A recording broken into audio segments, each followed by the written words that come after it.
मैं स्वीटी और आप देख रहे हैं द ईस्टी न्यूज़। भारत के प्रधानमंत्री इन दिनों विदेश दौरे पर हैं, जिसे लेकर महबूबा मुफ्ती ने जोरदार हमला किया। उन्होंने साफ तौर पर कहा कि प्रधानमंत्री जब बाहर जाते हैं तो डेमोक्रेसी की बात करते हैं, वही भारत में आते हैं तो हिंदू मुस्लिम की बात करते हैं। वही विपक्षी दलों की बैठक को लेकर उन्होंने कहा कि नीतीश कुमार अच्छा काम कर रहे हैं, एक जगह पे इतना एकजुट करना आसान नहीं है। तो क्या कुछ कह रही है महबूबा मुफ्ती, जरा गौर से सुनिएगा। तो यहाँ मुझे कई जगह जाने का मौका मिला, जिसमें नालंदा में हमारे जो वहाँ के राजा रहे हैं यूसुफ शाह चक, उनकी वहाँ मज़ार है।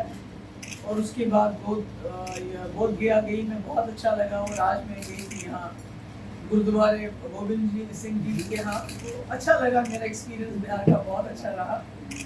और ख़ासकर नीतीश जी के हम बहुत शुक्रगुजार हैं कि उन्होंने न सिर्फ मुझे ये मौका दिया यहाँ जाने का, बल्कि हम सब लोगों को जो इस वक्त अपोजिशन की पार्टीज़ हैं उनको इकट्ठा करने में उन्होंने बहुत बड़ा रोल अदा किया है।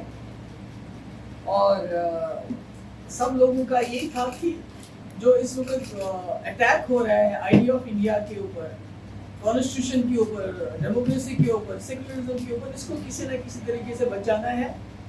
वैसे भी हमने देखा कि जब हमारे लीडर, जब हमारे प्राइम मिनिस्टर साहब बाहर चले जाते हैं, अमेरिका चले जाते हैं, तो वहाँ वो गांधी जी की मूर्ति को उसके सामने झुकते भी हैं, मालाएं भी पहनाते हैं, मुल्क की डेमोक्रेसी की बात करते हैं, सर उठा के कॉन्स्टिट्यूशन की बात करते हैं और शेयर्ड वैल्यूज की बात करते हैं, जिनकी वजह से उनकी वहाँ बहुत इज्जत अफजाई होती है।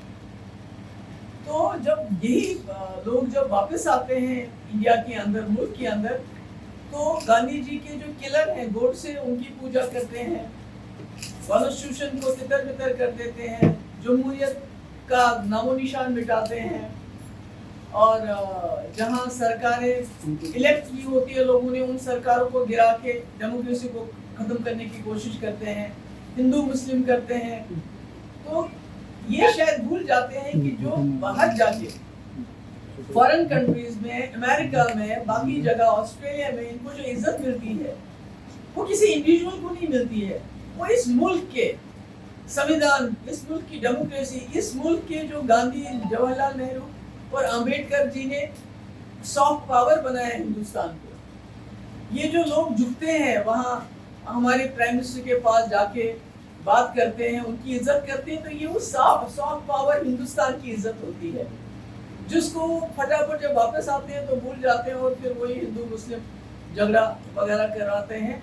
और इसमें हम जम्मू कश्मीर के लोगों का सबसे बड़ा नुकसान है, क्योंकि एक मुस्लिम मेजॉरिटी स्टेट होने के बावजूद भी हमने अपनी मर्जी से इस मुल्क के साथ हाथ मिलाया, ये सोच के कि ये एक मुल्क सेक्युलर मुल्क है, डेमोक्रेटिक मुल्क है, गांधी का मुल्क है, जवाहरलाल नेहरू का मुल्क है, अंबेडकर का मुल्क है। इसमें रह के हमारी सुरक्षा रहेगी, हमारी आइडेंटिटी, हमारी शिनाख्त, हमारी जो डाइवर्सिटी है वो यहाँ पर बिल्कुल कायम रहेगी। पर जो हमारे साथ हुआ, खासकर 2019 को 5 अगस्त को, जिस तरह से हमारी रियासत को तोड़ा गया, उसके बाद उसको डिमोट किया गया, उसके बाद उसको डिसमेंबर किया गया, यानी टुकड़े टुकड़े कर दिए गए, हमारे जो इख्तियारात है वो छीने गए। और बदकिस्मती से उस वक्त जितनी भी अपोजिशन पार्टीज थी ज़्यादातर तमाशा देखती रही।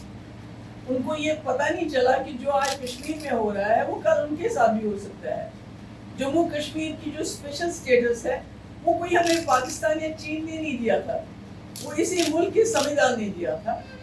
और उसकी प्रोटेक्शन करना, संविधान की प्रोटेक्शन करना, कोई भी सरकार बने, कोई भी जमात बने, उसका पहला फर्ज होता है कि जो संविधान में लिखा है उसके ऊपर हम अमल करें, न कि उसको सबवर्ट करें, उसको तमाशा देखते रहे। क्योंकि हमारी जो जम्मू कश्मीर की जो असेंबली थी, मोस्ट पावरफुल असेंबली थी पूरी कंट्री में, और एक कोऑपरेटिव फेडरलिज्म का जो कॉन्सेप्ट है वो अगर देखा जाए तो जम्मू कश्मीर उसका एक सिंबल था।